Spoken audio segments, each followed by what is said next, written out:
Andrea, tanong lang kita, yung mga ganyan ba yung gagawin mo sa iyong YouTube channel? Yung mga ganyang kakulitan and... Ganda kakulitan. Okay, ladies, now let's get the information. Okay, ladies, now let's get the information. Sige, tanungin kita ngayon, ano yung aabangan sa YouTube channel? Para i-diretso pa na ngayon. Ang mga aabangan ko sa YouTube channel ko ay ang mga tungkol sa buhay ko, yung mga gusto ko pong bagay, and yes, yung mga ganun-ganun. Bakit kailangan nila abangan yun? Yung YouTube mo?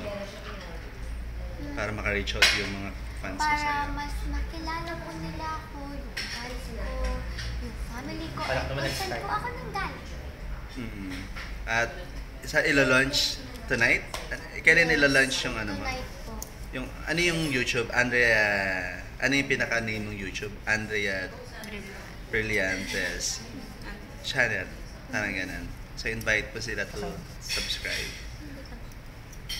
Uri.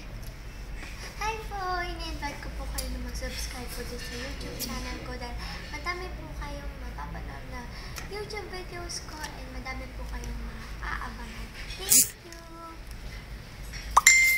Ano yung pinaka